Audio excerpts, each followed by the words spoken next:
Olá, gente. Eu sou Roberto Antônio Davis, professor da UniOeste, campus de Cascavel, curso de Pedagogia, e vou falar de um trabalho de pesquisa, que foi o meu relatório de pós-doutorado, que eu realizei na Universidade Estadual de Maringá, a UEM, e que contou com a supervisão e o diálogo com a professora Ângela Lara, que é da UEM.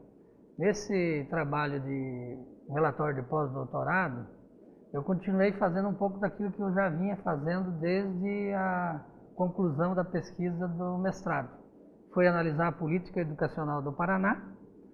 Depois, no doutorado, em 2005, tratei da política educacional e focando na política de educação profissional no governo federal. E agora faço uma revisão da política educacional, discutindo a política educacional com foco na educação profissional no Brasil, discutindo motivos socioeconômicos e ideológicos dessa política educacional. Em especial, o foco da educação profissional no Brasil, claro, com algumas interações com aquilo que são os desdobramentos dessa política no Paraná. Então, os motivos que levam a focar nas questões socioeconômicas da política educacional vamos dizer assim, dois grandes elementos. Um é a formação profissional de jovens e adultos, predominantemente jovens, são os que estão na educação profissional e na escolarização básica que profissionaliza, instituições públicas ou privadas. Então, destacando isso, o foco central é que existe uma carência de mão de obra qualificada para as novas necessidades ou demandas econômicas no Brasil, vinculadas àquilo que eles intitulam de globalização, que estaria a exigir uma nova formação profissional. Por isso tem uma deficiência na outra ponta, que é o primeiro elemento, que é a chamada deficiência formativa. Então, falta mão de obra qualificada. Então, o Pronatec é um programa de educação nacional, profissional e técnica, criado pelo governo federal em 2011, que vai desde cursos elementares, básicos, aprender a fazer coxinha, técnico em eletricidade, mais ampla carga horária, até o técnico de 2 anos, 3 anos, ao tecnólogo, que está dentro desse padrão tecnólogo ofertado nas universidades particulares e federais, tem a ver com esse formato do que o Pronatec estaria voltado, ancorado nessa primeira premissa, que é a deficiência formativa, por exigências supostas da economia, que estariam exigindo muito mais jovens.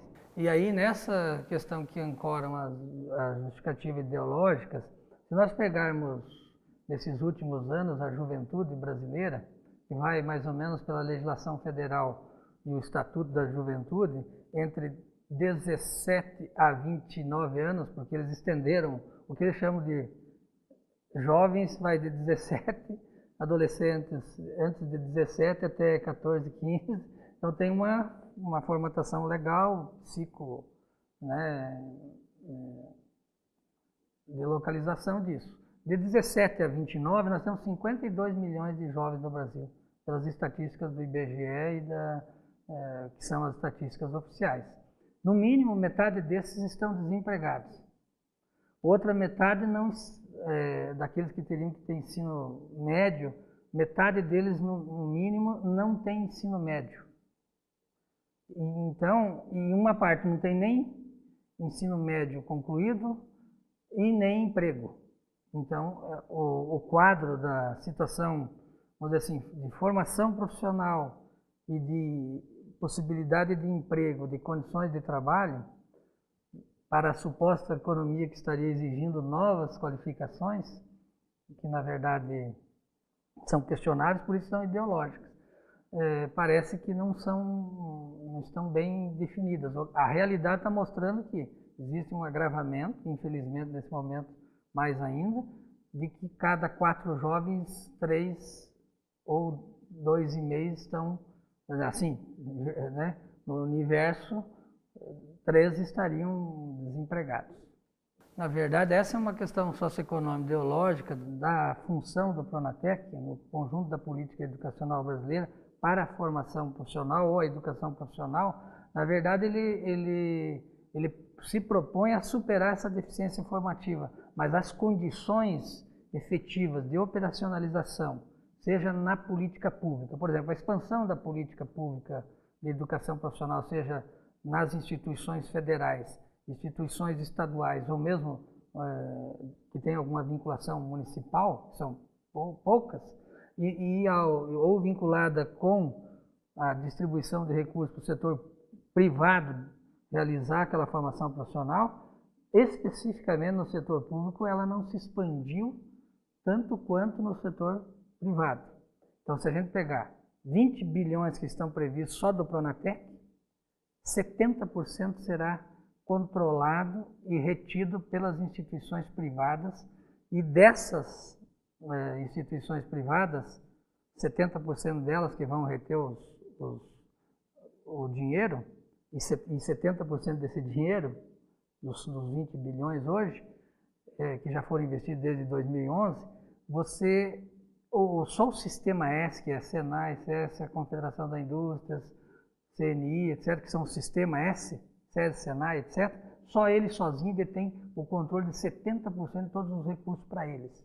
As instituições federais, públicas, de educação profissional e as instituições estaduais, como as escolas estaduais de educação profissional, no seu conjunto, ficam com menos de 30% de todo o recurso da educação profissional.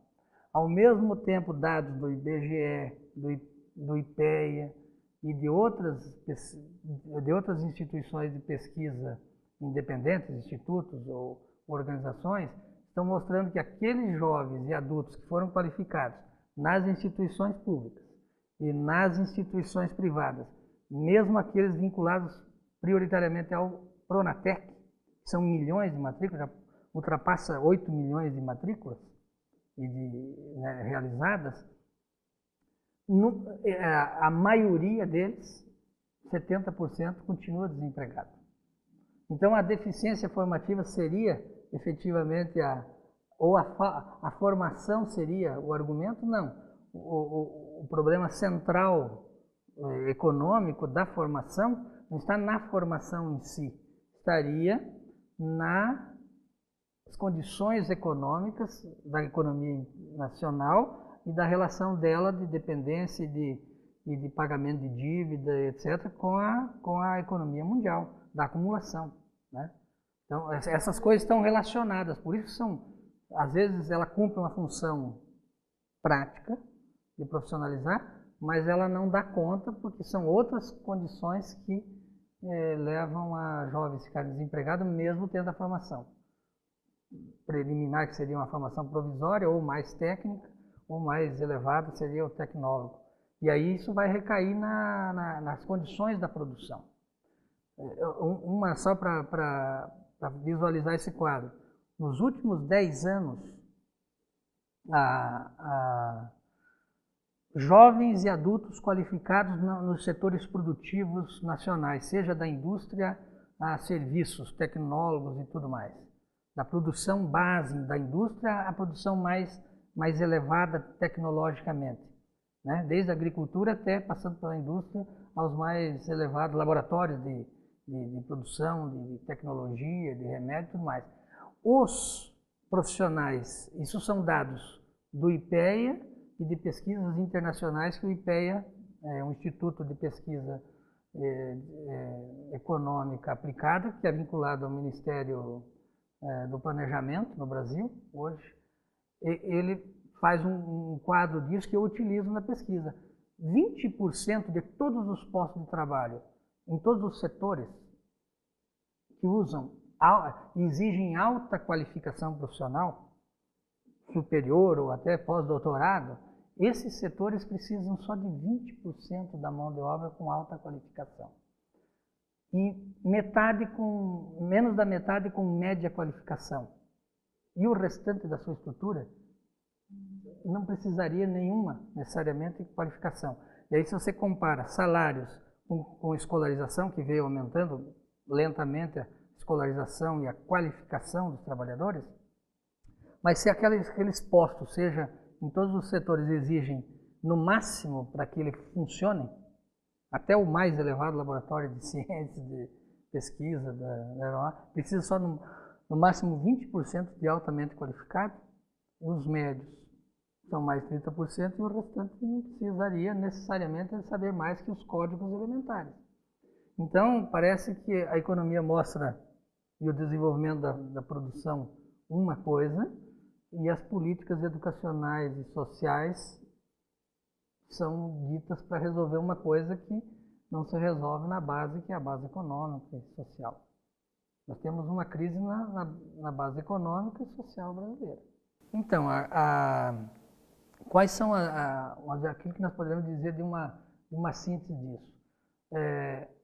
Gradativamente se elevou a escolarização no Brasil nos últimos 20 anos. Nós melhoramos um pouco nos índices de escolarização, anos de estudo, mas ao mesmo tempo aqueles que têm maior qualificação ocupam no máximo 20% dos postos, ou esses postos de produção, seja intelectual ou qualquer outro tecnológico, exigem no máximo 20%, segundo esses dados do IPEA, e ao mesmo tempo uma grande massa de jovens e trabalhadores se requalificaram ou participaram de cursos de treinamento de curta, média duração, até técnicos, que aumentou também um pouco a escolarização ou os cursos técnicos. Então esse é um ponto. Isso é necessário? Claro, a população precisa avançar nas suas condições culturais, tecnológicas e de trabalho. As pessoas precisam, infelizmente, na sociedade capitalista, se elas não tiverem emprego e salário, elas estão fora das condições mínimas de sobrevivência. Então, aí o outro lado vamos dizer assim, da moeda, como síntese, é que os salários nos últimos 20 anos dos mais qualificados também caiu. Os dos média, que teriam uma média qualificação, relativamente caiu, e dos que tinham muito pouca qualificação, menor nível de escolaridade, também relativamente caiu. Então, infelizmente, caiu, houve índice de deslocamento relativamente crescente, mas num conjunto de 2 décadas nós não tivemos um conjunto de melhorias muito substanciais. E houve, inclusive, relativa queda dos mais qualificados e média qualificação. E a situação, para concluir, da juventude brasileira é extremamente delicada, do conjunto da população, de trabalhadores e das pessoas do país. Mas os jovens, que são os diretamente atingidos no sentido da sua ascensão profissional, estão, como projeto de futuro, em condições bastante difíceis. É um país dessa imensidão, com uma riqueza imensa e uma população que precisa ser tratada com mais dignidade pelos governantes, pelo conjunto dos setores públicos, que não estão respondendo aquilo que a população merece.